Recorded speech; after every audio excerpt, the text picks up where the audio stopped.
Hi friends, welcome to the channel night horror stories. ఇక్కడ పీడకలలు ప్రాణం పోసుకుంటాయి. మా ఛానల్ యొక్క ముఖ్య ఉద్దేశం భయపెట్టే అనుభవాలు చెప్పడమే కాకుండా ఆ అనుభవాలని మీరు స్వయంగా అనుభూతి చెందేలా చేయడం. దయచేసి మా ఈ వీడియోకి ముందుగా లైక్ చేయండి, మీ నిజమైన హారర్ ఫ్రెండ్స్కి షేర్ చేయండి. ఇక కథ మొదలు పెడదామా? అతని గుండెను బయటకు లాగి యక్షిణి అదృశ్యమైందని టైప్ రైటర్ కీస్ని నొక్కుతున్న వ్యక్తి ఒక్కసారి ఆగి గట్టిగా ఊపిరి పీల్చుకుని మళ్లీ టైపింగ్ చేయడం మొదలుపెట్టాడు. అది అర్ధరాత్రి అవడం వలన మూసి ఉన్న గది నుండి టిక్ టిక్ టిక్ మంటూ టైప్ రైటర్ కీస్ నొక్కుతున్న శబ్దం చాలా క్లియర్గా వినపడుతుంది. ఆ గది లోపల నల్లని కోటు, పెద్ద రౌండ్ గ్లాసెస్ ధరించిన వ్యక్తి చైర్ పైన కూర్చుని ఏదో టైప్ చేస్తూనే ఉన్నాడు. ఆ రూమ్ మొత్తం వందల సంఖ్యలో పుస్తకాలున్నాయి. చూస్తుంటే పుస్తకాలతోనే ఇల్లు కట్టారేమో అనిపించేలా ఉంది. టైప్ రైటర్ పక్కనే ఆ టేబుల్ మీద ఉన్న యాస్ట్రే ఫుల్గా బూడిదతో, సగం కాలి వదిలేసిన సిగరెట్స్తో నిండిపోయింది. యక్షిణి కథని టైపింగ్ చేయడం ఆపిన రచయిత భరద్వాజ్ ఇంకో సిగరెట్ వెలిగించి తనలో తాను, ఈ భాగం పూర్తయింది. ఇక తరువాతి భాగంలో వసుధ తన భర్త మరణానికి ప్రతీకారం తీర్చుకుని, అలాగే యక్షిణి శాపమేంటో కనుగొని ఆమెకు శాప విముక్తి చేయడంతో కథ పూర్తవుతుంది. పాఠకులకు ఇది ఖచ్చితంగా నచ్చుతుంది అని అనుకుంటూ సిగరెట్ దమ్ము గట్టిగా లాగి తన మొబైల్ ఫోన్లో ఒక నంబర్ని సర్చ్ చేసి ఎవరికో కాల్ చేస్తాడు. అవతలి వ్యక్తి ఫోన్ లిఫ్ట్ చేయగానే, హలో మల్లేష్, కథ సిద్ధంగా ఉందని చెప్పడానికి ఫోన్ చేశాను అని భరద్వాజ్ రిలాక్స్డ్గా చెప్తాడు. మల్లేష్ కొద్దిగా నిద్రమత్తులోనే, ఓ, కథ పూర్తయిందా? బావుంది సార్, మంచి విషయమే చెప్పారు. కానీ నేను ఒకటి అడుగుతాను, తప్పుగా అనుకోకండి. మీరు ఈ విషయం నాకు ఉదయాన్నే కూడా చెప్పొచ్చుగా, అర్ధరాత్రి నాకు కాల్ చేసి చెప్పాలా అని అడుగుతాడు. భరద్వాజ్ సిగరెట్ పీల్చుతూ, అర్ధరాత్రా? అయినా ఇప్పుడు టైం ఎంత అంటూనే భరద్వాజ్ తన చేతుకున్న పాత గడియారం చూస్తాడు. వెంటనే అతను సమయం రాత్రి 3 గంటలయిందని గుర్తించి తన తప్పు తెలుసుకుని, రాత్రి 3 గంటలయిందా? హో, నాకు తెలియనేలేదు. సారీ మల్లేష్, నేనింకా 9-10 అవుతుందనుకున్నాను అని అంటాడు.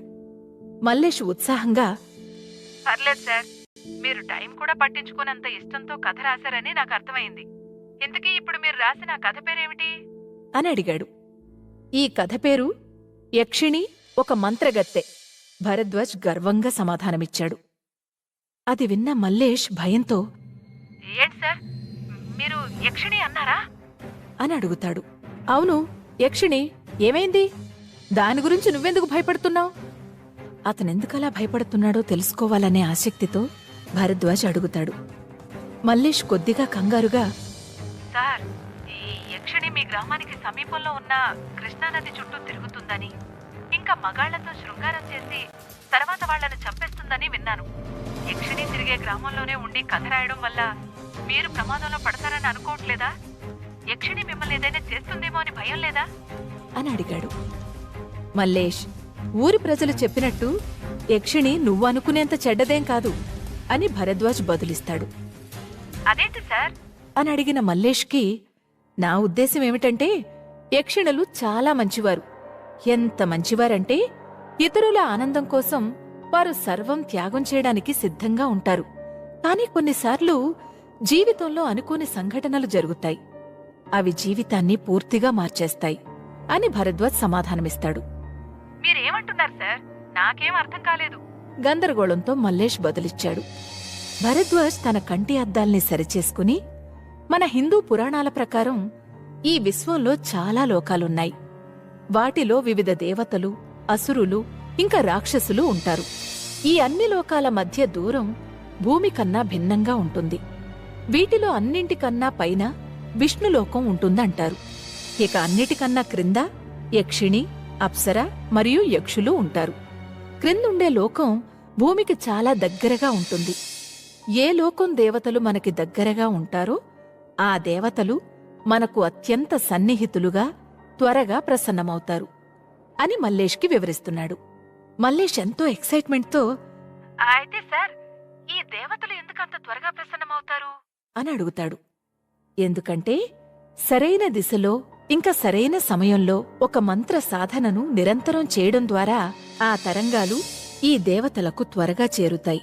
ద్వాపరయుగం చివరలో ఈ యక్షణీల ప్రపంచం నుండి ఒక యక్షిణి భూమిపైకి వచ్చి శాపగ్రస్తురాలయ్యింది.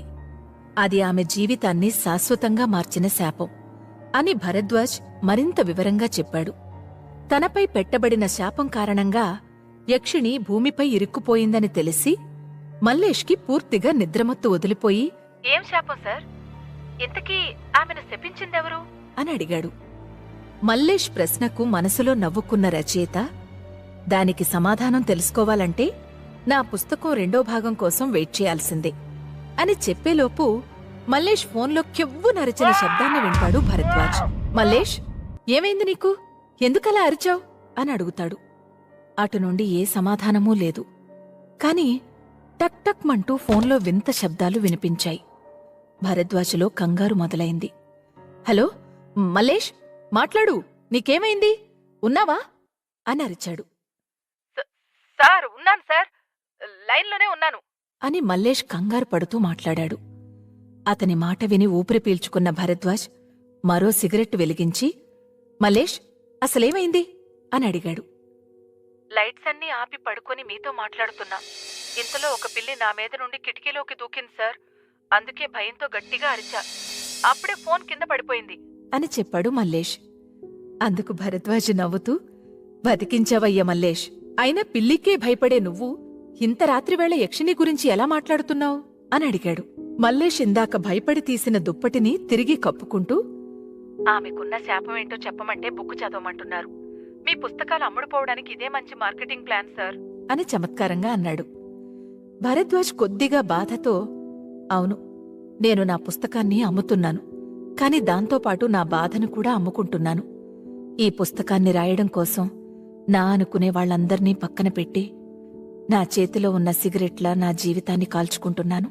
బాధతో నాకు తెలియకుండా రాలే నా కన్నీళ్లకైనా డబ్బులు వసూలవ్వాలి కదా. ఏదేమైనా జీవితంలో ఒక్క విషయం గుర్తుపెట్టుకో. ఏ మనిషి చెడ్డవాడిగా పుట్టడు. చుట్టూ ఉన్న పరిస్థితుల వల్ల చెడ్డవాడిగా మారతాడంతే" అని చెప్తాడు. "అంటే మీ పుస్తకంలో యక్షిణి చెడ్డది కాదు, కాని చెడ్డదానిగా మారాల్సి వచ్చింది, అంతేనా సార్?" అని ఆత్రంగా అడిగాడు మల్లేష్. "చెప్పను కదా, నేను ఏ ప్రశ్నలకి సమాధానం చెప్పను. నీకు సమాధానం కావాలంటే పుస్తకం 2వ భాగాన్ని చదవాల్సిందే. అర్థమైందా?" అని నిక్కచ్చిగా చెబుతాడు భరద్వాజ్. మల్లేష్ తడబడుతూ, "సార్, ఒక విషయం అడగొచ్చా?" అని అంటాడు. "ఇంకా నువ్వు నమ్మట్లేదు కదా? సరే అడుగు" భరద్వాజ్ సమాధానమిచ్చాడు. "సార్, మీ మాటల్ని బట్టి చూస్తుంటే యక్షిణితో మీకు చాలా దగ్గర పరిచయం ఉన్నట్టుంది. మీరు ఈ యక్షిణిని ఎప్పుడైనా చూశారా?" అని అడిగాడు. మల్లేష్ ప్రశ్న విన్న భరద్వాజ్ ముఖం గంభీరంగా మారింది. అతని కళ్లల్లో కదలికలేదు. మౌనంగా ఉండిపోయాడు. అతని ముఖంలోని ఫీలింగ్స్ను చూస్తుంటే అతను ఆలోచనల లోతుల్లోకి కూరుకుపోయినట్టనిపిస్తుంది. భరద్వాజ్కు చాలా గుర్తొస్తున్నాయి. కాని ఆ విషయాలని మల్లేష్తో పంచుకోవాలనుకోవట్లేదు. బయట గాలి గట్టిగా వీయడం మొదలైంది. కిటికీ తలుపులు శబ్దం చేస్తున్నాయి. "ఏమేం సార్, ఎందుకు మౌనంగా ఉన్నారు? యక్షిణిని ఎప్పుడైనా చూశారా? ఆమె మీకు ఎదురుపడిందా?" అని మల్లేష్ అడిగాడు. భరద్వాజ్ మెల్లగా సిగరెట్ దమ్ములాగుతూ, "యక్షిణి ఎప్పుడూ నాకెదురవ్వలేదు. ఎందుకంటే యక్షిణి నా దగ్గరే." అతనిలా చెబుతున్నాడో లేదో కాల్ డిస్కనెక్ట్ అయింది. భరద్వాజ్ తన మొబైల్ స్క్రీన్ని చూస్తూ తనలో తాను, "అరే, కాల్ కట్ అయిందేంటి? నెట్వర్క్ లేనట్టుంది. ఈ పల్లెటూళ్లలో ఇదే సమస్య. నెట్వర్క్ వస్తుంది పోతుంది, స్థిరంగా అస్సలుండదు" అంటూ పక్కనే ఉన్న కిటికీ తీసి బయటకు చూశాడు. తుఫాను ముందు హెచ్చరికలా హోరున వీస్తోంది గాలి. కిటికీని మూసి భరద్వాజ్ తన కుర్చీ పక్కన ఉంచిన ఊతకర్ర సహాయంతో నిలబడ్డాడు. అతనికి ఒక కాలు సరిగా పనిచేయదు. అందుకే అతను కుంటుకుంటూ నడుస్తుంటాడు.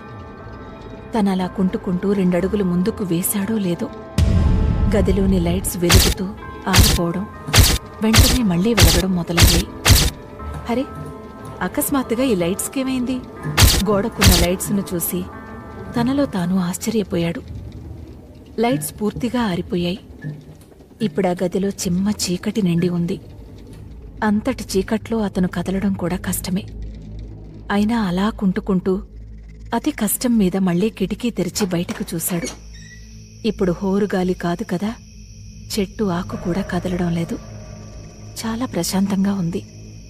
ఆశ్చర్యంతో అసలు ఈ రోజు ఏం జరుగుతోంది, ముఖ్యంగా ఈ లైట్ అని తనలో తాను ఆలోచిస్తున్నాడు.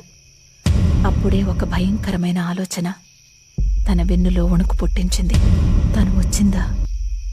లేదు లేదు, తను కాదు, తను రాలేదు అని భయం నిండిన కళ్లతో భరద్వాజ్ తనలో తాను చెప్పుకుంటున్నాడు.